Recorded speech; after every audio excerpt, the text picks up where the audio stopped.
bienvenue à tous. Merci d'être là pour cette petite conférence autour de allaitement maternel et reprise du travail. J'ai mis en titre, alors je m'appelle Élise Petit, pardon, je vais me présenter. Je m'appelle Élise Petit, je suis sage-femme et consultante en lactation IBCLC à la maternité Sainte-Félicité à Paris. Et donc sur cette première slide, je vous ai mis la jolie affiche qui a été faite aujourd'hui qui a été faite cette année par la COFAM, Coordination française pour l'allaitement maternel, qui a pour thème concilier allaitement et travail, agir en faveur des parents. Donc c'est la thématique de cette année. On est donc en plein dedans avec ce topo aujourd'hui. Alors, comment je passe? Je ne passe pas. Si, pardon, ça va trop vite. Tac. Alors, pourquoi c'est un sujet dont on parle, allaitement et reprise du travail? Tout simplement parce que de plus en plus de femmes choisissent d'allaiter. C'est les résultats de l'enquête périnatale 2021. On a augmenté un petit peu les taux d'allaitement à la sortie de la maternité. On est autour de 56% de femmes allaitant à la sortie de la maternité, exclusivement. Et de plus en plus de femmes travaillent. Donc, même résultat de cette enquête, on a une femme sur deux qui continue d'allaiter à 2 mois, c'est-à-dire un peu avant sa reprise du travail, un peu avant la fin du congé maternité officiel. Et une femme sur deux qui continue d'allaiter, c'est à la fois les chiffres pour l'allaitement partiel et l'allaitement exclusif. On peut donc choisir de faire les deux quand on sait qu'on a une femme sur deux qui continue d'allaiter peu avant la fin de son congé maternité. L'allaitement maternel, je pense que vous l'avez suivi dans d'autres conférences de cette semaine mondiale de l'allaitement maternel, a des avantages pour la mère, pour la récupération post-natale, bien sûr des avantages sur la santé au long cours pour le bébé, des avantages immunitaires qui sont plus à démontrer. Et nous, dans le sujet qui nous intéresse, pour la société, on sait que les femmes qui continuent d'allaiter leur bébé par la protection immunitaire apportée par l'allaitement des enfants moins malades, et donc on a moins d'absentéisme, et les sondages mettent en avant que l'accueil de femmes allaitantes sur leur lieu de travail, qui peuvent tirer leur lait, favorise le sentiment de bien-être au travail. Et donc une meilleure fidélité à l'entreprise. Et un petit rappel sur les recommandations de l'Organisation mondiale de la santé et de la Haute Autorité de santé sur l'allaitement maternel. On recommande un allaitement maternel exclusif jusqu'aux 6 mois de l'enfant, qui peut être poursuivi après la diversification jusqu'aux 2 ans. Alors, je vous ai mis une petite slide sur un état des lieux des pratiques aujourd'hui en France qui a été faite par Lagorce et Gabriel Ponton en 2021.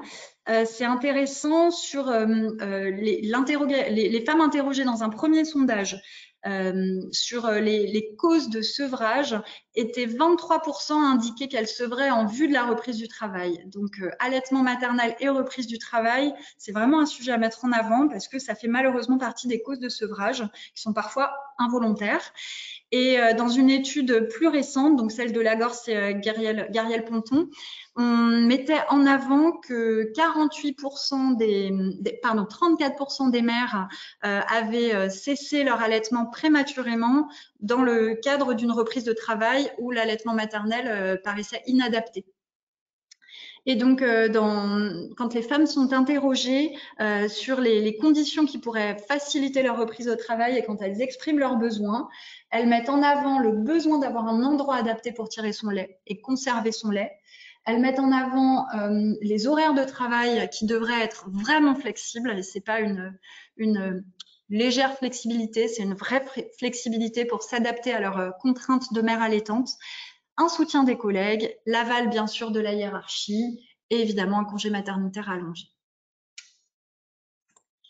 Alors, pour se plonger un petit peu plus dans l'aspect individuel du retour au travail quand on allaite, réfléchir à son projet, alors en amont, à tout moment de la grossesse ou du postpartum, bien sûr, en amont de la reprise de travail, ça va avoir des intérêts certains. On sait que les mamans qui ont réfléchi à leur projet à l'avance vont se sentir plus sécures quand les choses vont devoir se mettre en route, elles vont être plus alignées avec leur projet. on sait que les périodes de choix, dans les moments de grands changements, elles sont pas faciles. Et le postpartum, l'arrivée d'un enfant, c'est une période de grands changements, de grande métamorphose. Et quand on doit choisir sur le coup, ça peut être un peu plus tiraillant. Donc, le fait d'avoir réfléchi à son projet, d'en avoir parlé à des collègues à l'avance, d'avoir pu faire mûrir tout ça dans sa tête, ça donne plus de simplicité. Et puis, sur l'aspect logistique des choses aussi, la préparation nous permet d'avoir quelque chose de plus fluide quand on va reprendre le travail. Et un petit rappel par rapport à la lactation en soi, on sait que c'est un cercle vertueux. Plus elle va s'installer et plus on va donner de l'énergie pour qu'elle soit solide, plus ce sera facile de s'adapter au retour au travail et on va voir qu'on ne va pas courir après son lait, on va être plus confortable. En tout cas, si le projet est de maintenir un allaitement maternel exclusif. Alors justement, plusieurs options, parce que le projet, c'est pas forcément de maintenir un allaitement maternel exclusif. C'est des options qui peuvent évoluer, bien sûr. On va avoir plusieurs possibilités qui vont être à doser, à évaluer en fonction de l'âge du bébé. On pourra, selon l'âge du bébé, rester soit sur un allaitement maternel exclusif avec des tétés quand la maman et son bébé sont ensemble et du lait qui est tiré. On pourra soit aller sur un allaitement partiel, c'est-à-dire des biberons de préparation commerciale pour nourrissons qui sont donnés sur le lieu de garde et des tétés à volonté quand le bébé est avec sa maman. Et puis, chez les enfants un petit peu plus grands, donc selon l'âge du bébé, si l'enfant est déjà diversifié, on pourra avoir de l'allaitement maternel et des produits de diversification qui ne seront pas forcément des biberons de lait en l'absence de la maman. Pareil, selon le mode de garde, il va y avoir plusieurs possibilités ou plusieurs impossibilités. Donc, ce sera pas tout à fait la même organisation si on a un enfant qui est gardé dans une crèche collective ou si on a un enfant qui est gardé chez soi et qu'on est soi-même en télétravail et qui peut faire des tétés sur les temps de pause. Ce sera aussi différent si on a une crèche sur son lieu de travail, si on a choisi de faire appel à une assistante maternelle. Donc, selon le mode de garde, il peut y avoir plusieurs projets. J'ai juste mis un petit rappel. Les enfants allaités peuvent, les personnes qui gardent des enfants allaités peuvent aussi recevoir des formations ou des brochures qui les informent sur comment conserver le lait maternel, comment donner le lait maternel à un bébé qui est gardé, quelle va être son attitude, quels vont être ses besoins et sa période de familiarisation. Donc, ça peut sécuriser tout le monde aussi d'avoir des documents qui sont transmis par les mamans. Petit rappel rapide sur la physiologie de la lactation. Bon, le lait maternel est bon à tout âge. Il n'y a pas un moment où ça se transforme en eau. On a les nutriments adaptés, les anticorps qui continuent d'être sur l'instant, fabriqués sur l'instant grâce à l'exposition de la maman au contexte dans lequel le bébé va être gardé. Donc, on a un rapport direct d'effet protecteur. Sur l'entretien de la production lactée, on se rappellera que à tout moment, mais a fortiori au début, plus le bébé est jeune, plus la loi de l'offre et la demande va s'appliquer, c'est-à-dire que les cellules sécrétrices du lait maternel, elles vont produire d'autant plus qu'elles sont souvent drainées. Il y a un autre paramètre important à se rappeler, c'est la capacité de stockage, c'est-à-dire que toutes les femmes ont une capacité de stockage de lait entre 2 tétées qui est différente. Un sein entre 2 tétées va produire un volume de lait plus ou moins important. Et c'est bien sûr cette capacité de stockage qui va déterminer le volume de lait qui est tiré à chaque tirage et qui du coup va nous dire combien de tirages on doit faire par jour pour arriver au volume souhaité. Tout ça nous fait un petit peu sourire sur le classique allaiter matin et soir parce que vous aurez bien compris que on a besoin souvent d'un peu plus que matin et soir. Moi, je dirais allaiter matin, soir, aux retrouvailles, la nuit, au petit matin, les week-ends. Bref, en tout cas, tant que on est sur une lactation débutante, la loi de l'offre et la demande va nous permettre de maintenir une lactation abondante et confortable pour pouvoir continuer à donner ce qu'il faut à ce bébé. Alors, les questions qu'on peut se poser, on va les voir en détail les unes après les autres tranquillement, mais les mamans peuvent être inquiètes, bien sûr, des quantités de lait à fournir, peuvent être inquiètes sur l'organisation des tirages au travail, sur le regard des collègues à la reprise du travail. Les représentations d'une femme qui tire son lait sont pas encore très admises dans nos sociétés de femmes actives. Quand est-ce que je pourrais prendre du temps pour moi? Est-ce que je vais être plus fatiguée? Est-ce que ça va grignoter sur mon temps de sommeil, sur mon temps de repos, sur mon temps de loisirs? Toutes ces questions-là, ça nous rappelle effectivement que être maman, être femme, être épouse, être active, c'est un des gros challenges de la maternité. Et effectivement, choisir ses priorités dans ce temps-là de sa vie et de son histoire, ça nous aide à avoir plus de sérénité, à faire les choses avec plus de tranquillité, au moins sur le temps qu'on s'est fixé pour ce projet-là. Être soutenu. Alors, le soutien, c'est un des premiers éléments de réussite d'un allaitement maternel. C'est ce qui est décrit par les mamans dans les sondages. Le soutien du père, du partenaire, de la personne ressource, qui peut être notre maman, qui peut être notre sœur, des personnes qui s'occuperont du bébé, se sentir soutenues par la référente de la crèche, la directrice de la crèche, les collègues de travail, bien sûr, qui vont nous garder notre petit plat au chaud pendant qu'on prend un petit moment pour tirer notre lait sur la pause de midi, l'employeur, le supérieur hiérarchique, les ressources humaines, bien sûr vos professionnels de santé formés qui vous suivent et les associations de mère à mère, les groupes Facebook, les clubs poussettes de vos villes, les réunions, les forums autour de l'allaitement quand on a repris une activité professionnelle. C'est tout le village qui permet d'élever un enfant. Alors, ce qui est objectif sur on va dire des données favorables et objectives sur le maintien de l'allaitement maternel quand on a repris le travail, c'est une durée d'allaitement maternel exclusif, si possible, de plus de 16 semaines. Le congé maternité, je vous rappelle, est aujourd'hui de 10 semaines sur un premier enfant. Des horaires souples et du télétravail, possibilité de poser des RTT, de prendre des vacances, d'adapter avec un temps partiel. Un temps de trajet court qui va nous permettre des retrouvailles plus rapides après la journée de travail de la maman, la possibilité de tirer son lait et de le stocker sur son lieu de travail, et idéalement donc un bébé gardé près du lieu de travail, voire à l'intérieur du lieu de travail sur certaines entreprises qui ont des crèches au sein du bâtiment. Faire durer son allaitement à la reprise du travail. Alors, on va le voir un petit peu techniquement après, mais sur le plan global, on adaptera notre projet aux conditions de la reprise du travail, c'est-à-dire qu'on se fixera des objectifs réalistes et réalisables. L'idée, c'est pas de partir avec un projet tout fait, c'est d'aller regarder comment ça va se passer concrètement, quelle va être notre charge de travail et essayer d'aller en amont se projeter dans quelque chose de réalisable. Bien sûr, poursuivre l'allaitement maternel à la demande quand bébé et maman sont réunis et favoriser ces moments de réunion et de retrouvailles après la séparation. Retarder le plus possible la séparation d'après bébé, puisqu'on a vu que 16 semaines, c'est à peu près 3 mois et demi, 4 mois d'allaitement exclusif. Donc, la possibilité de mettre des vacances à la suite de son congé maternité ou de pouvoir bénéficier d'un congé plus long va nous aider à maintenir tout ça. Allaiter exclusivement jusqu'à la reprise si le souhait est de maintenir un allaitement exclusif.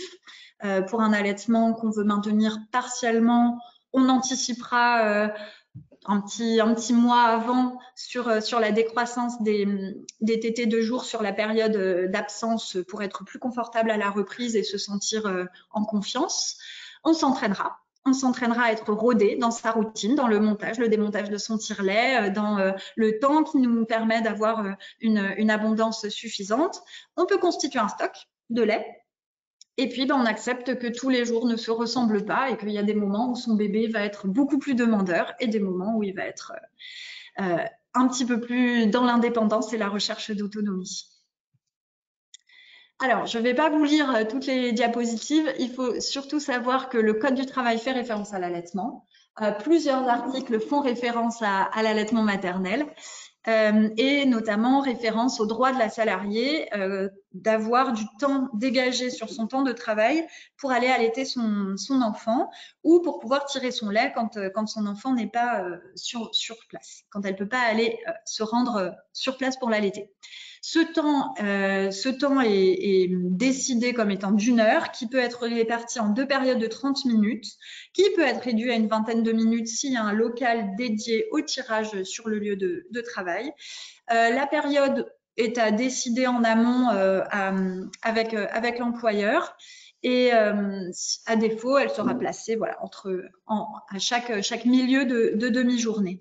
Ce n'est pas une obligation que de rémunérer cette heure, sauf convention collective.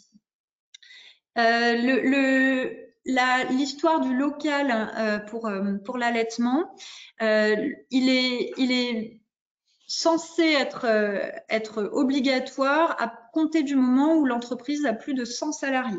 Il est censé y avoir un local dédié à l'allaitement qui permette le recueil et la conservation du lait pour les femmes qui tirent à lait. C'est pas toujours le cas, mais ça fait partie du Code du travail.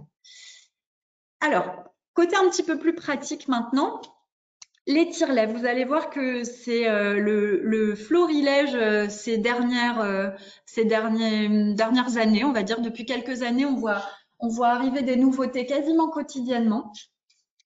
Et du coup, bon, pourquoi tirer son lait? Alors, c'est pas une obligation, comme je vous le disais tout à l'heure, on peut choisir un allaitement partiel et ne pas tirer son lait dans la journée. On va quand même le recommander à minima parce que la loi de l'offre et la demande. Si on a un projet d'allaitement exclusif, évidemment, exclusif, ça veut dire fournir du lait à son bébé sur le temps de garde, du lait maternel à son bébé sur le temps de garde. Donc, on tirera le lait quand on est séparé. Si le bébé a moins de 6 mois, il sera toujours en allaitement exclusif, pas diversifié. Donc, effectivement, il aura des besoins en lait plus importants et moins diminuables qu'un bébé un petit peu plus grand.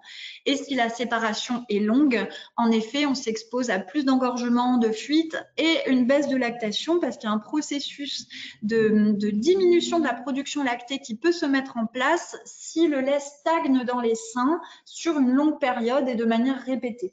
Donc, les engorgements vont favoriser la sécrétion de ce qu'on appelle le FIL, c'est le facteur inhibant la lactation. Donc, le drainage fréquent permettra d'éviter cette baisse de lactation, d'où l'intérêt du tirage de lait. Choisir son tire-lait, il y a autant de tire-lait que de femmes, peut-être pas, mais presque. En tout cas, c'est en voie de devenir comme ça. On va choisir son tire-lait en fonction de son projet, en fonction de ses besoins. On est toutes différentes en termes de voilà le transport quotidien, l'encombrement. Est-ce qu'il y aura beaucoup de déplacements? Est-ce que notre vie active contient des horaires très denses? Est-ce qu'au contraire, on a quasiment que du télétravail? Comment est la configuration au boulot? Tout ça, ça va nous permettre d'aller explorer un petit peu la sphère des tire-laits et de choisir ce qui va nous convenir. On peut par exemple avoir à la maison un tire-lait de grade hospitalier qui sera un tire-lait efficace, une bonne grosse machine de guerre, et par contre au travail avoir un tire-lait peut-être plus nomade, plus portatif. Ça va aussi dépendre de notre budget parce que il y a de tout. Il y a aussi la possibilité de louer des tire-laits avec une prise en charge par la sécurité sociale, des tire-laits de bonne qualité, des modèles hospitaliers. Bien sûr, il y a la possibilité aussi d'en acheter. On va voir, vous voyez sur les images que j'avais mis précédemment qu'il y a toutes les formes, il y a tous les gabarits, il y a tous les aspects. Donc, on naviguera un petit peu sur Internet et auprès de ces professionnels de santé référents pour aller voir ce qui pourrait être le plus compatible avec notre projet. Encore une fois, ça va dépendre de la qualité de notre lactation, de notre projet et de comment on veut, à quel point on veut maintenir son allaitement exclusif. Alors, un petit rappel, voilà, la location du tire-lait électrique, elle se fait via une ordonnance. Elle est prise en charge par la sécurité sociale avec un tarif unique de 7,50 € par semaine. À ça va s'ajouter un forfait de mise à disposition qui s'apparentera en pharmacie à un petit temps de démonstration sur comment fonctionne le tire-lait et si c'est un loueur en ligne par l'envoi de vidéos qui expliquent le fonctionnement du tire-lait. L'achat du set de pompage, il est remboursé aussi. Alors, il y a un dépassement qui est pratiqué, mais il y a un remboursement de 12 € sur un set simple et de 22 € sur un set double. Et le remboursement, enfin, l'achat du set est remboursé d'une manière renouvelable au bout de 6 mois pour s'assurer un matériel de bonne qualité et pouvoir éventuellement tester un autre modèle de tire-lait avec un autre set de pompage. La première prescription, elle est limitée à 10 semaines. C'est pour ne pas séquestrer les tire-laits trop longtemps au début si finalement c'est pas quelque chose qui convient. Mais ensuite, elle est renouvelable par période de 3 mois. Et donc, on peut louer auprès d'un prestataire en ligne ou d'une pharmacie à côté de chez soi. Et la prise en charge est la même. Alors, comment tirer son lait de manière concrète? On va se mettre aujourd'hui dans le contexte de tirer son lait en dehors de chez soi. Donc, tirer son lait en dehors de chez soi, ça nécessite, bien sûr, à la maison, c'est pareil, mais encore plus, a fortiori, en dehors de chez soi, bien se laver les mains avec du savon. Si on a une solution hydroalcoolique, on pourra l'utiliser après, mais on privilégiera le lavage de mains à l'eau et au savon. On peut tirer à la main au tire-lait manuel, au tire-lait électrique, au tire-lait électrique loué ou acheté, bien sûr. Il n'y a pas de durée légale de tirage pour obtenir un certain volume de lait. On adaptera encore une fois, avec l'entraînement qu'on aura eu en amont, on adaptera la durée de notre tirage aux besoins de volume de lait qu'on aura pour notre bébé. Et on ne s'inquiétera pas de voir la couleur de notre lait varier en fonction de ce qu'on a mangé, en fonction de l'heure de la journée, en fonction de s'il y a eu un petit virus dans les parages. Ça peut être un petit peu surprenant de tout d'un coup être exposé à notre lait qui est visible alors qu'avant on ne le voyait pas, il était pris en direct par le bébé.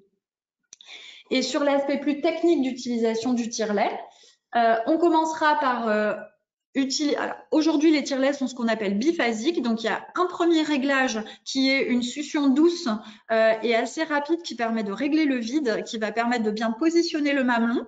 Et ensuite, il va basculer en mode extraction avec ce qui correspond plus à une succion déglutition quand le lait va commencer à s'écouler. Ça, c'est le standard des tire-laits de qualité aujourd'hui. On lavera le matériel entre deux tirages avec de l'eau et du savon. L'autre petite astuce pour éviter la vaisselle si on doit faire 2 ou 3 tirages dans la journée, c'est de conserver tout son matériel sur lequel il y a eu du lait dans un sac zippé qu'on va mettre au frigo. Le dépôt de lait se conservant au frigo entre 2 tirages si on ne peut pas faire la vaisselle, on le conserve au frais comme ça et on le lavera au retour à la maison. Essayez, si possible, de repréparer ses affaires pour le lendemain. Ça peut permettre d'avoir un petit peu moins de charge mentale le matin au départ quand on a déjà son bébé à préparer pour le déposer sur son lieu de garde. Petit truc et astuce, alors le réflexe d'éjection du lait, c'est un réflexe qui est conditionné. Il est conditionné par les conditions de tirage. On n'est pas amoureuse de son tire-lait comme on est amoureuse de son bébé. Donc, on a parfois besoin d'aller optimiser les conditions de tirage, de penser à se mettre dans des conditions d'intimité. Alors, ça peut être avec une photo de bébé, avec des vidéos. On peut masser les seins. Les études ont montré que le massage pendant les tirages augmentait le volume de lait extrait. Ça peut être en faisant toute autre chose, en se distrayant complètement du tirage, en évitant de solliciter son cortex. Voilà, ne pas focaliser sur la quantité de lait qui s'écoule, plutôt se détendre, regarder une série, faire ses mails, avancer sur quelque chose qui nous tient à cœur, penser à ses vacances, mais en tout cas consacrer un temps au tirage qui ne soit pas un temps où on va focaliser sur les quantités tirées. D'autant que on a intérêt à aller chercher ce réflexe d'éjection naturel parce qu'on sait que quasiment 3/4 du lait exprimé va être fourni par les 2 premiers réflexes d'éjection. Donc, si ces réflexes d'éjection sont rapprochés, on vous a mis 8 minutes, ça peut être 5, ça peut être 10, ça peut être 12, mais dans un temps relativement court, si on a réussi à se mettre dans les conditions optimales et qu'on va pouvoir reproduire à chaque fois, on aura un meilleur rendement. Alors, constituer un stock de lait, est-ce que c'est un indispensable? C'est pas un indispensable, mais ça peut aider, ça peut séréniser pour la reprise, pour les premiers jours de reprise. Le stock n'a pas besoin d'être un stock très très important, ça peut être un stock de quelques jours, puisque l'idée c'est pas d'aller piocher constamment dans le stock, c'est de se servir du lait qu'on a tiré le jour même au travail pour le donner le lendemain à son bébé. Donc le stock il servira uniquement pour après les week-ends si on n'a pas tiré pendant le week-end et pour les jours où on n'a pas eu le temps de tirer, où on a été plus stressé, on a été plus sollicité pour éviter d'être à flux tendu. Donc la réserve de lait, elle peut être intéressante aussi pour sécuriser notre production lactée avant le travail. Elle va nous mettre en légère surproduction grâce à ce stock constitué et derrière, du coup, ça pourra contrecarrer les effets de stress de la reprise du travail, le temps de se mettre dans quelque chose d'un petit peu plus rodé. Alors, quand tirer son lait, partout, tout le temps. Il n'y a pas d'horaire spécifique, encore une fois, il n'y a pas d'horaire légal pour tirer son lait particulière. Le matin, pour commencer sa journée, les seins souples, ça peut être intéressant. Donc, peut-être parfois, en arrivant un petit peu plus tôt au travail, si on a besoin de d'abord passer les contraintes de déposer son bébé et de faire le trajet. On peut arriver 10 minutes avant et faire un petit tirage en arrivant pour commencer sa journée, les seins vides en se disant si j'ai pas de pause parce que finalement les choses s'enchaînent, j'ai pris soin d'éviter l'engorgement. Ça peut être pendant les pauses, bien sûr, prévues à cet effet. Ça peut être le soir avant d'aller se coucher si son bébé a tété un petit peu avant et qu'on a pareil envie de refaire un petit peu de stock à ce moment-là. Il n'y a pas de moment prescrit. C'est possible à tout moment. On sait que la circulation hormonale permet souvent d'avoir un tout petit peu plus de surstock le matin. Donc, souvent, les mamans obtiennent un meilleur rendement sur les tirages du matin et de la matinée. Où tirer son lait, même réponse, partout, tout le temps. À la maison, sur le lieu de garde, dans son bureau, dans sa voiture, avec un câble allume-cigare, derrière un paravent. Alors, aux toilettes, 3 petits points. C'est vraiment pas idéal pour des raisons d'hygiène, mais malheureusement, il y a des mamans qui n'ont pas d'autre choix que de tirer dans les toilettes, dans sa chambre d'hôtel, dans le train. Et les tire-laits nomades qu'on a aujourd'hui nous permettent d'avoir de plus en plus de tirages en toute discrétion, dans les transports, avant d'arriver sur son lieu de travail. Et on a quelques innovations qui sont intéressantes à noter. De plus en plus d'industriels se lancent dans la conception d'espaces dédiés à l'allaitement ou au tirage de lait sur le lieu de travail. Donc là, je vous montre deux initiatives de cocons, d'espaces cocons d'allaitement qu'on peut retrouver dans certains lieux publics, dans certains hôpitaux. Et certains sont contrôlables et réservables par une application. Et certains vont avoir même un petit frigo pour conserver le lait. Voilà, ça fleurit à ce niveau-là et c'est plutôt encourageant parce que de plus en plus de mères travaillant, de plus en plus de mères allaitant, il faut qu'on arrive à adapter le lieu de travail à ces besoins-là. Alors, combien tirer? C'est souvent une grosse question des mamans. Bien sûr, ça va dépendre de l'âge du bébé. Plus le bébé est jeune, c'est-à-dire entre 1 et 6 mois, plus il va boire. Néanmoins, le volume de lait bu dans la journée, il peut varier et comptez sur votre bébé pour être capable de se rattraper quand vous allez vous retrouver après la sortie du travail. Donc, côté chiffres, un bébé en moyenne entre 1 et 6 mois, pour ses besoins énergétiques, il va boire environ 750 à 800 ml de lait par 24 heures, avec des grandes variables, vous voyez, entre 500 et 1 litre par 24 heures. L'idée, c'est surtout de faire évoluer en fonction de la familiarisation du bébé sur son mode de garde, en fonction du mimétisme qui va se faire avec les autres enfants qui sont gardés avec lui, et bien sûr avec l'idée qu'un enfant qui tète au sein va souvent avoir plus de petites alimentations qu'un enfant qui est 100% nourri à la préparation infantile. Pour rappel, je vous ai mis petit volume, grande fréquence.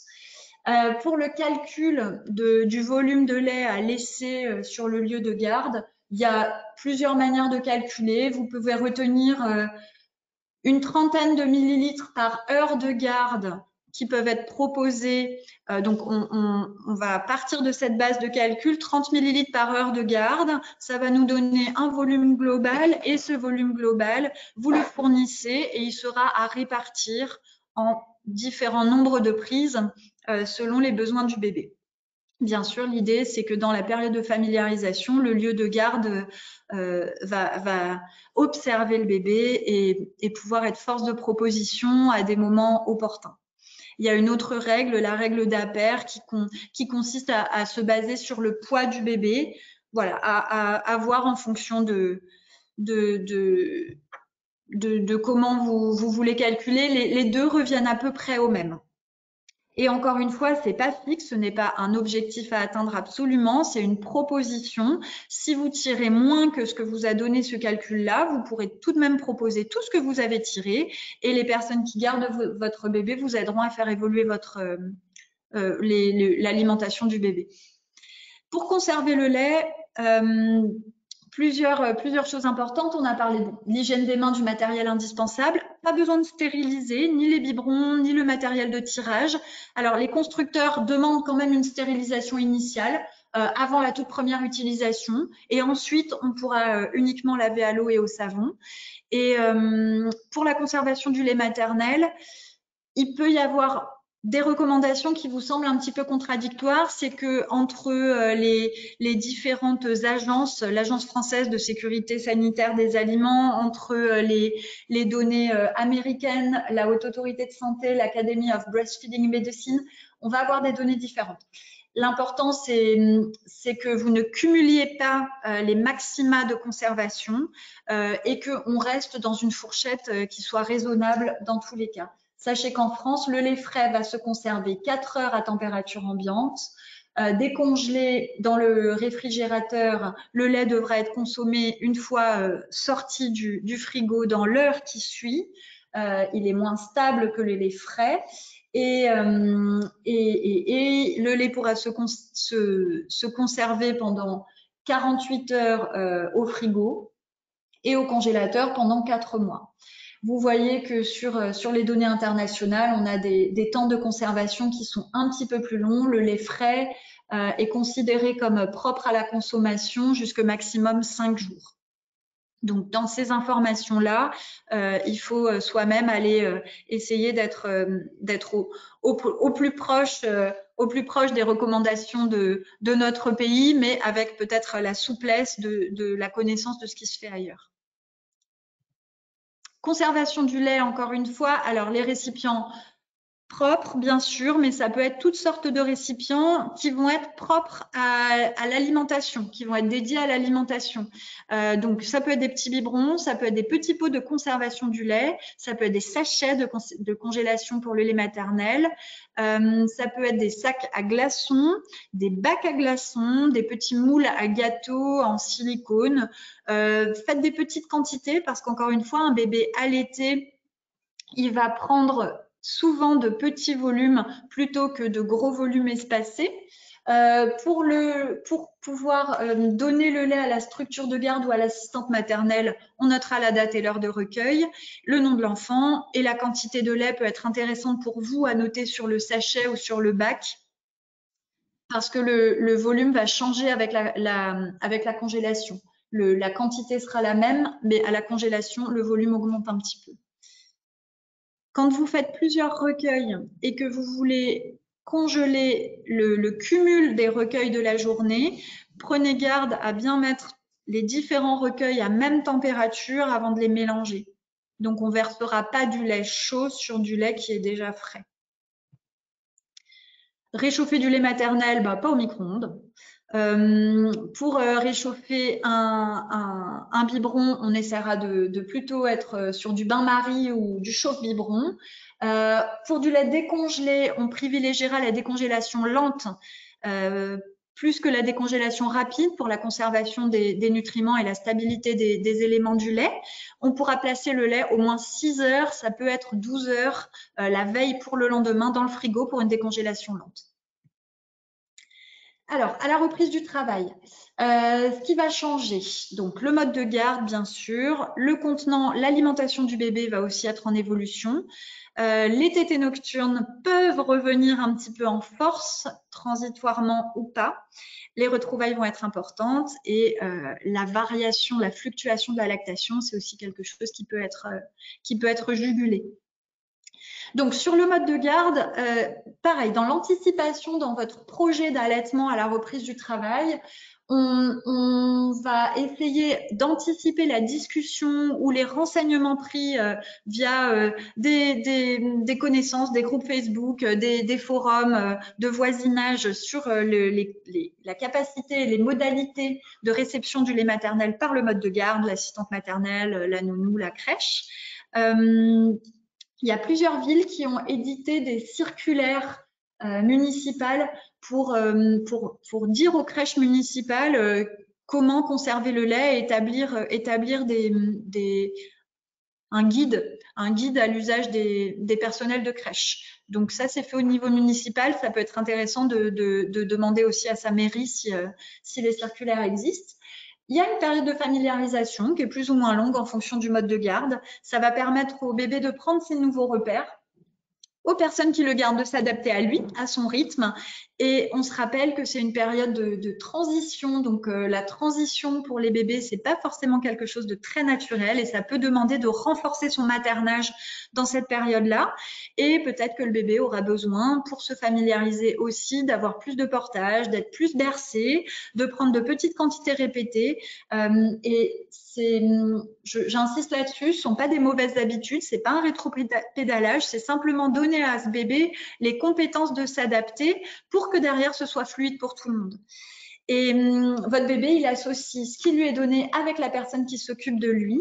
Donc, un bébé qui n'est pas gardé par sa maman et qui n'est pas nourri par sa maman, il va mettre un petit peu de temps, il va explorer, il va prendre le temps qu'il lui faut pour se sentir en sécurité et derrière investir ce nouveau rythme, cette nouvelle figure d'attachement pour pouvoir se laisser nourrir et revenir à sa maman, comprendre que sa maman, ses parents reviennent auprès de lui le soir à la fin de sa journée. Et rappelez-vous que le temps d'adaptation, de familiarisation, c'est un temps qui est prévu artificiellement et que votre bébé peut mettre plus de temps que ça pour s'adapter. Encore une fois, il n'y a pas de durée légale et c'est pas parce que ça fait 2 semaines qu'il doit avoir pris un biberon, qu'il doit boire autant que ça et qu'on doit avoir atteint nos objectifs. Donc, nouvelle façon de boire, justement. Alors, biberon, diversification, comment on va faire? Il y a plein d'options. On entend souvent parler de la confusion entre le sein et la tétine ou la préférence de la tétine versus le sein. Pour ce sujet-là, ça va être important que la maman, quand elle remet son bébé au sein, elle évalue elle-même régulièrement la succion. Est-ce qu'il y a un changement dans ses sensations? Est-ce qu'il y a un changement dans l'attitude de son bébé? Est-ce qu'il y a un changement dans son flux? Aujourd'hui, la préférence confusion sein-tétine, c'est quand même plus souvent une question de débit qu'une question de non-reconnaissance du sein maternel. Donc, on se rassure là-dessus, on reste vigilant en observant bien les tétés de son bébé aux retrouvailles. Laisser du temps à son bébé pour s'habituer à cette nouvelle façon de boire et se rassurer quant au fait que le refus d'un biberon quand il est donné pour habituer le bébé avant qu'il intègre une structure de garde, c'est une situation qui est très courante, qui est très banale, qui est tout à fait normale et qui passe. Et il est compliqué de demander à un bébé de s'habituer à quelque chose de nouveau alors que le contexte ne s'y prête pas encore pour lui. Il n'a pas une capacité à se projeter dans les jours qui vont venir. Donc, quand il refuse le biberon, il n'y a pas que le biberon. Ça peut être difficile de remplacer tout de suite une tétée par un biberon. Donc, même si c'est plus facile, on peut y venir par d'autres moyens. Ces autres moyens, bien sûr, ça va être de lui donner l'occasion de découvrir l'objet en dehors de la pression d'alimentation. Un bébé qui a très faim, il a modélisé la succion au sein de sa maman et c'est compliqué pour lui de venir sur un biberon. Donc, on essaiera plutôt de proposer l'objet biberon entre des tétées dans des moments de jeu, de manière ludique. On peut proposer de la diversion et puis on n'est pas obligé de rester figé sur un biberon. On peut aussi lui faire confiance et passer sur des gobelets, des tasses à bec, des tasses paille. On peut essayer d'abord avec de l'eau, avec du lait maternel ensuite, ou l'inverse, un petit peu de lait maternel. On peut le chauffer, on peut le donner à température ambiante, on peut le donner tiède. Ça demande d'être imaginatif sans forcer et de se laisser du temps et surtout de se dire que s'il a accepté de téter même 20 millilitres, c'est gagné. Et il fera que progresser. La mécanique de la succion, à partir du moment où le bébé a su faire, il saura faire. Donner un biberon à un bébé qui est au sein, donc on a parlé tout à l'heure de cette confusion de débit entre le sein et le biberon. L'idée, ça va être de choisir une tétine qui coule plutôt lentement pour éviter la surcharge et l'inconfort du bébé. Ne pas le forcer, bien sûr, à terminer son biberon. Éviter de donner des grosses quantités juste avant le retour de sa maman, bien sûr, pour pouvoir privilégier la tétée de retrouvailles pour l'entretien de la lactation. Les décongélations, on a dit qu'on stockait en petites quantités. Alors, des petites quantités, pour vous donner une idée, ça peut être autour d'une centaine de millilitres. Hein, on ne stocke pas des gros volumes congelés.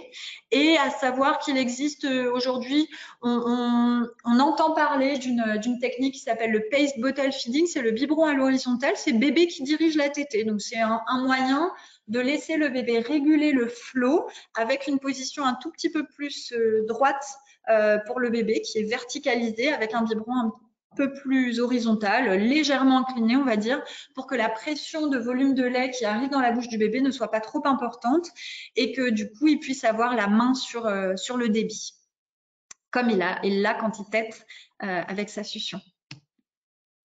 Alors, les tétées la nuit, c'est quelque chose qui peut faire peur. Le retour des tétées de nuit ou le retour ou le renforcement, parce qu'il y a souvent à la reprise du travail encore des tétées de nuit, elles peuvent effectivement se renforcer dans la période de séparation, de début de séparation. Mais c'est important de les remettre en contexte, ces tétées de nuit. Déjà, c'est le meilleur moyen de rendormir rapidement un bébé, la succion. C'est pour un bébé qui a des réveils nocturnes qui sont physiologiques, jusqu'à 1 an, 2 ans, 3 ans, on peut avoir des réveils nocturnes pour plusieurs raisons. Le sommeil est encore immature chez les enfants. La succion est un moyen rapide de les rendormir. Ça entretient la lactation, ça permet des compensations des apports alimentaires dans les périodes de familiarisation où les bébés vont avoir peut-être pas beaucoup pris de volume et seront en train d'augmenter un petit peu. Ils vont se venger un petit peu la nuit et aller chercher tout ce qu'ils n'ont pas eu dans la journée sur les tétées de nuit. Le sommeil de la maman est influencé aussi par ces tétées de nuit. Les tétées de nuit vous permettent d'avoir un sommeil de meilleure qualité en termes de récupération. La prolactine qui est sécrétée à chaque fois que le bébé va téter va nous permettre de passer plus vite en sommeil récupérateur. L'ocytocine qui éjecte le lait suite à la succion du bébé, elle favorise la détente et le bien-être de la maman. Le lait de nuit est riche en mélatonine, donc tant que le bébé est petit et qu'il n'en sécrète pas, ça lui donne un apport en mélatonine qui est l'hormone du sommeil. Et les études montrent des durées de sommeil qui vont être équivalentes sur les bébés qui sont allaités au sein ou avec des préparations commerciales. Donc le mythe de il ne fait pas ses nuits et nous ne dormons pas parce qu'il tète, c'est un mythe. Survivre aux tétées de nuit, la première chose, c'est de modérer nos attentes sur le sommeil des bébés et la productivité qu'on demande aux femmes qui reprennent le travail nous fait penser que pour être productive, il faut bien dormir la nuit. Donc, il est normal qu'un bébé, à la reprise du travail, c'est-à-dire 2 mois et demi, fasse ses nuits. Donc, en revenant sur quelque chose des connaissances plus physiologiques, on arrive aussi à abaisser un petit peu notre pression de sommeil sur les bébés et en normalisant les réveils nocturnes et les tétées de nuit, on les vit beaucoup mieux. Pour les vivre mieux, la proximité qui évite de se lever peut aussi permettre d'avoir plus de temps de récupération.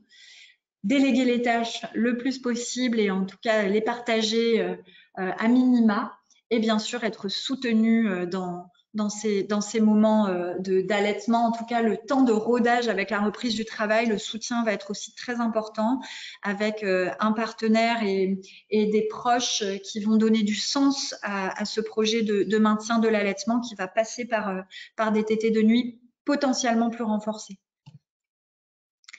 Alors, des recommandations générales pour améliorer les durées d'allaitement maternel, ce serait d'accompagner le retour au travail des mamans avec plus de conseils, plus d'informations ciblées qui soient plus accessibles dans les salles d'attente, dans les PMI, dans les endroits où elles vont se rendre régulièrement avec leur bébé, sensibiliser les employeurs à l'idée d'une vraie politique de retour au travail en leur rappelant les bienfaits de l'allaitement pour la mère, pour l'enfant et pour l'entreprise. Chacun voyant midi à sa porte, ça peut être intéressant de reparler de la baisse de l'absentéisme et du bien-être au travail.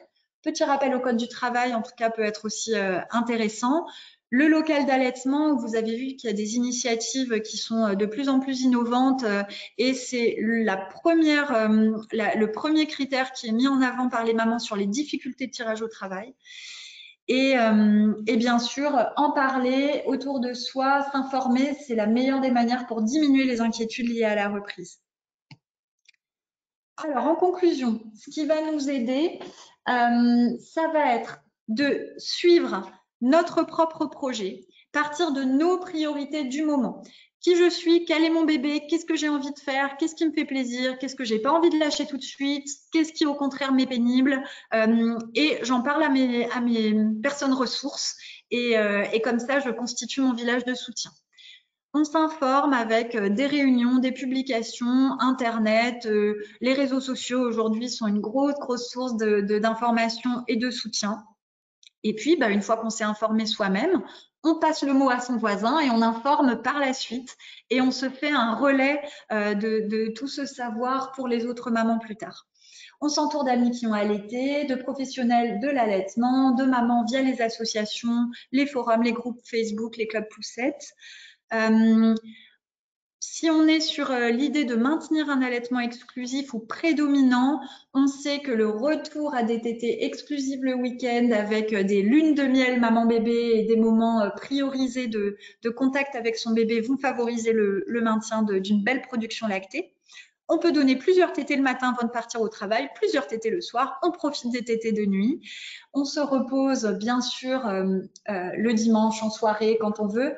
Mais quand on dit on se repose, c'est revoir ses priorités. Ça veut dire prioriser aussi ce temps de repos, prioriser ce temps qu'on va passer avec son bébé dans cette période qui est une période qui est la toute petite enfance.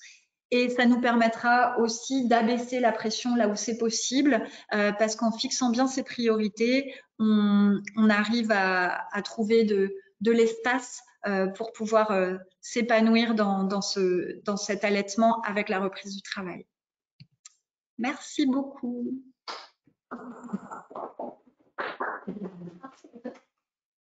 Alors, je ne sais pas comment je quitte. Ouais, voilà. Je vais ouvrir ça un peu plus grand peut-être. Alors, je regarde. Est-ce que j'ai quelque chose? Non. Pas de question. Bon, je peux rester un petit peu. Ah oui, ça arrive. Oui. En fait, c'était pour des patience. Non, c'est normal. Ok. Sur le programme qui était diffusé, il y avait plein de webinaires toute la semaine. Celui-ci qui était organisé ici, mais sinon il y avait toi aussi qui en a fait. Il y avait une animation en ligne. En fait, c'était commun aux trois maternités de l'annonce.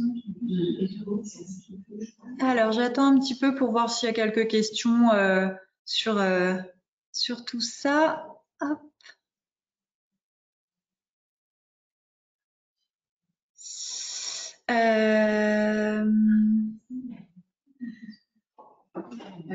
C'est des questions. Alors, ouais, mais je n'arrive pas à les lire. Afficher les questions ayant eu des réponses. J'aimerais bien pouvoir les lire. Comment je fais? En double-cliquant sur le. On ne peut pas agrandir la fenêtre. J'arrive pas. Alors, j'essaye. Tout en haut, à côté d'option affichage. Non. Tac, tac, tac.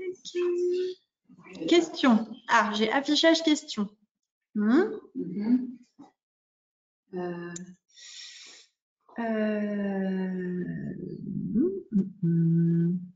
peut voir. Participants, il y en a 15. Il y en a eu 251. Non, c'était les invités max. Tac, tac, tac. Alors, où sont passées les questions?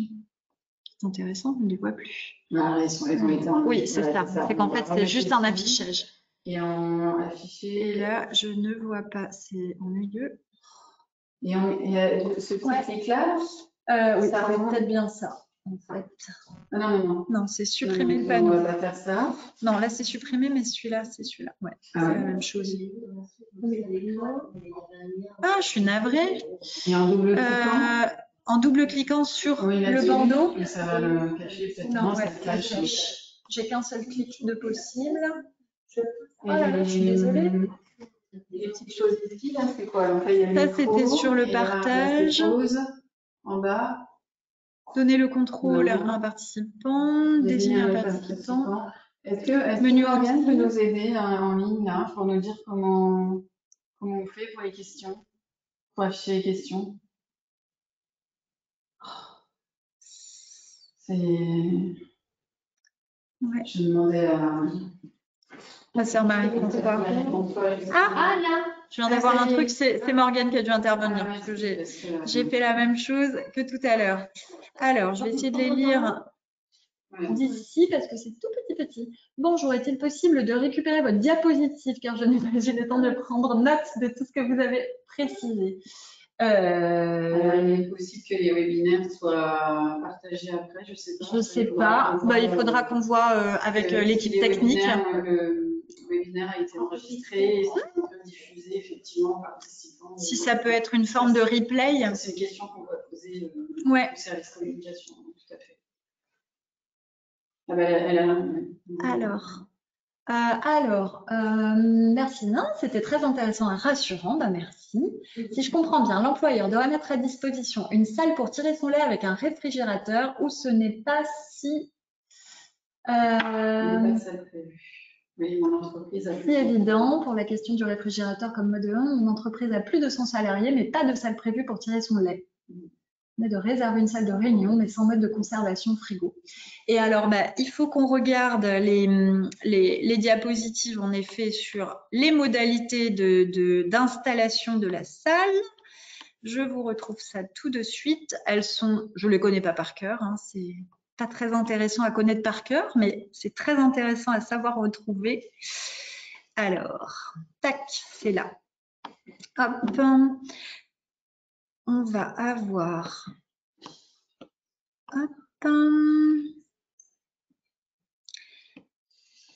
Donc, les caractéristiques des locaux seront précisées dans les articles R415-2, R4152-13 et jusqu'à 28. Donc, on va les retrouver là-dedans, les conditions de la salle. Effectivement, c'est pour les salariés qui ont qui sont plus de 100, enfin, pour les entreprises qui ont plus de 100 salariés, pardon. Ouais, j'ai pas détaillé les caractéristiques des locaux, mais elles sont très précises, c'est très facile à retrouver. Si vous êtes toujours en ligne, la personne qui a posé cette question, vous pouvez noter, taper sur Internet cet article, le numéro R4152-13, et c'est des articles qui vont de 13 à 28. C'est très simple. Sur les conditions de la salle, il doit y avoir un point d'eau, un fauteuil pour s'asseoir. Alors, sur le frigo, j'ai un doute sur le fait que ce soit un frigo sur place ou une possibilité de conservation du lait dans un frigo qui n'est pas forcément dans la salle. Ces choses-là sont précisées et c'est un langage juridique accessible. Donc, vous n'aurez pas de difficulté à avoir les réponses. Alors, je reviens sur les questions. Je suis désolée, c'est un petit peu petit, du coup... voilà, je viens ici, mais là, je ne peux pas agrandir ça. Non. Donc là, j'ai répondu à cette question-ci. On va aller voir la suivante. Voilà. Le support de slide, donc c'est la même question. Bah merci, vous regarderez en détail avec plaisir. Alors, pouvez-vous reparler de la conservation et du réchauffage? Je n'ai pas eu le temps de prendre des notes. Oui, bien sûr. Je reviens sur la slide de la conservation et du réchauffage. Alors, toc, c'était un peu avant. Voilà. Donc, pour la conservation, à retenir, je vais vous citer les données de l'Agence française sécurité sanitaire des aliments et de la Haute Autorité de santé.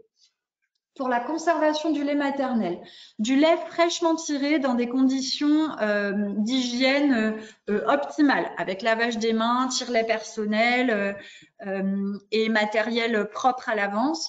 On considérera que le lait peut rester à température ambiante, ambiante étant entre 19 et 25 degrés, pendant 4 heures, qu'il pourra rester au réfrigérateur, être réfrigéré jamais dans la porte, dans un compartiment plutôt central du frigo, c'est-à-dire là où il y a la température la plus stable pendant 48 heures. Selon les données américaines, ça peut être plus long que ça. Et au congélateur pendant 4 mois. Pour ce qui est du transport, dans une glacière avec pain de glace, ce qui peut tout à fait être le cas quand vous allez rentrer du travail avec votre lait, les données françaises nous disent que la conservation avec pain de glace dans une glacière en dessous de 15 degrés peut se faire pendant 8 heures. Sur les données internationales, on est sur 24 heures en dessous de 15 degrés avec pain de glace. Donc, quoi qu'il en soit, soyez rassurés sur un temps de trajet de retour à domicile. Vous avez largement le temps de rentrer chez vous avec votre lait frais qui restera frais dans une glacière avec des pains de glace. Donc ça, c'est pour la conservation du lait. C'est les données pour la conservation et le transport. Pour le réchauffage. Pour le réchauffage sur du lait qui est au frigo, on favorisera le réchauffage au bain-marie. On ne fait jamais de réchauffage au micro-ondes parce que ça vient abîmer les nutriments, les propriétés immunitaires et les anticorps du lait maternel et les éléments vivants. On privilégiera un réchauffage au bain-marie ou au chauffe-biberon. On peut le remonter à 37 degrés comme on peut le remonter à température ambiante. Tout va dépendre du plaisir du bébé à prendre le lait plus ou moins chaud. Ça, c'est pour du lait frais. Pour le lait qui est congelé, on va essayer de privilégier d'abord une décongélation lente, c'est-à-dire qu'on essaiera d'anticiper quand on a du lait congelé en stock dans notre congélateur et qu'on doit en fournir à la crèche, par exemple, le dimanche pour le lundi, parce qu'on a fait que des tétés, on n'a pas tiré son lait le week-end. Dans ces cas-là, on sortira notre sachet de lait congelé ou notre biberon de lait congelé la veille ou au moins 6 heures avant de le déposer à la crèche. On le mettra au frigo pour favoriser la décongélation lente. Et du coup, les personnels de crèche ou l'assistante maternelle réchaufferont du lait qui sera complètement décongelé sans paillettes de glace. Ça, c'est l'idéal. Si on a besoin d'aller piocher dans notre stock de manière urgente, parce que là, tout de suite, maintenant, le bébé a besoin d'un complément de lait et que notre lait est au congélateur, on devra faire ce qu'on appelle une décongélation rapide dans l'eau chaude, au bain-marie, et ce lait-là devra être consommé dans l'heure.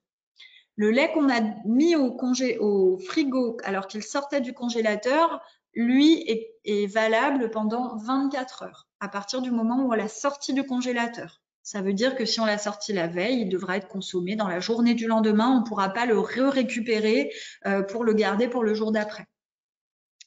Globalement, dans la plupart des structures de garde type crèche municipale, le lait maternel qui n'a pas été consommé la journée sera soit jeté, soit remis à la maman pour qu'elle le remette chez elle, mais il ne sera pas conservé pour le lendemain.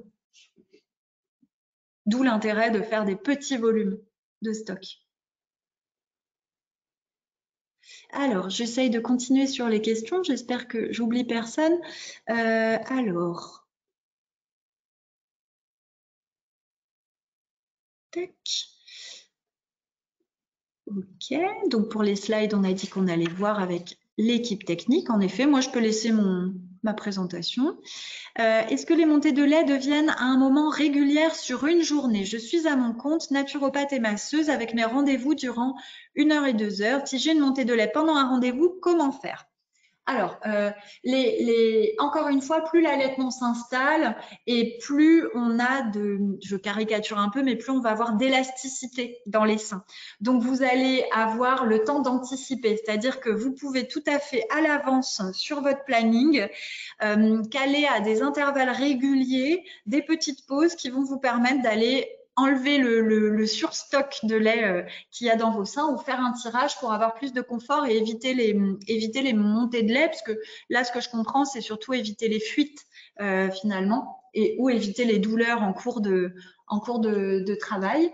Donc, vous allez surtout commencer par observer avant la reprise du travail à partir de combien de temps vos seins deviennent inconfortable, ou en tout cas vos seins commencent à se manifester, et ça peut vous donner une idée de votre capacité de stockage, entre guillemets, du délai dans lequel les seins restent confortables. Et c'est intéressant de placer vos temps de pause pour l'étirage à ces intervalles-là. Ça peut vous donner une petite idée.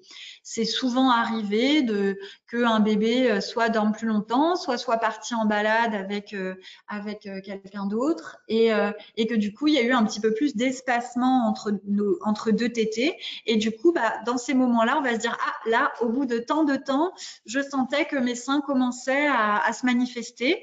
Bon, ça peut vous donner une petite idée de votre délai. Bien sûr, on encouragera des délais pas trop longs pour maintenir cette loi de l'offre et de la demande.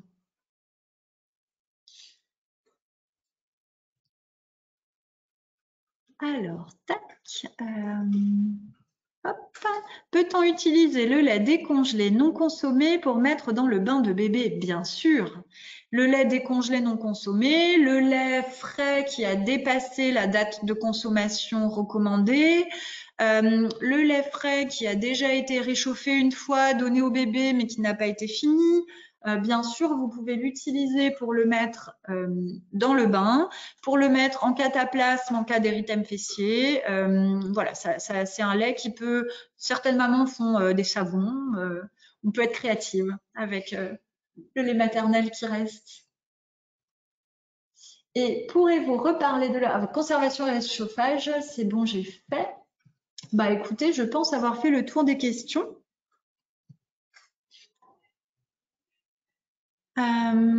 J'espère que j'ai répondu à tout ce qui vous posait question, et qu'on pourra revenir vers vous avec éventuellement une possibilité de partager la présentation. Après, dans cette présentation, il n'y avait rien qui soit… il n'y a rien que j'ai fabriqué. C'est que des informations que vous pouvez retrouver sans problème sur Internet ou auprès de vos professionnels de santé. Je pense qu'il y aura une possibilité de replay. Génial. Super. Il faudra regarder sur la page Facebook de la maternité. Ah, il y a une dernière question. Quand le lait n'est plus du tout consommable sous toutes ses formes SVP? C'est une question finalement un peu à tiroir, parce que le lait n'est plus du tout consommable. Passer finalement les 48 heures au frigo, si on s'en tient aux données françaises. Si on s'en tient aux données internationales, il est consommable mais pas optimal jusque 8 jours. Donc à ce moment-là, il serait plus du tout consommable. Ce serait à partir du moment où on a passé les 24 heures pour du lait décongelé, il serait plus du tout consommable. Ce serait un transport à température ambiante qui aurait duré plus de 4 heures. Et encore, on est sur les données françaises, 4 heures à température ambiante.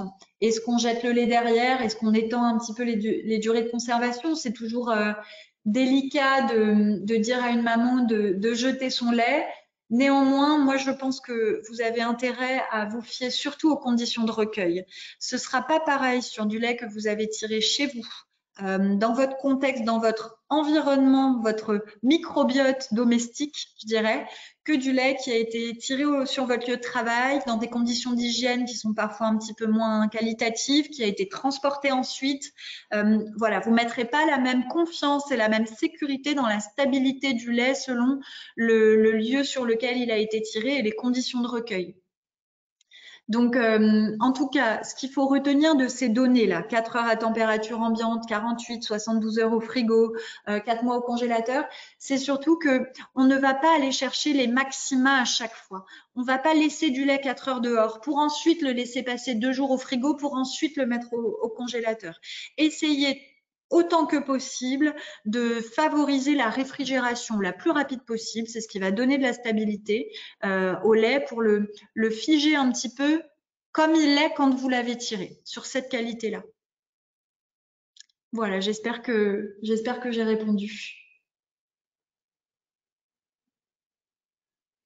Merci beaucoup. Je pense que l'heure l'heure est passée, donc je vous souhaite à tous une très belle fin de semaine mondiale de l'allaitement maternel et puis merci d'avoir participé aujourd'hui. Au revoir.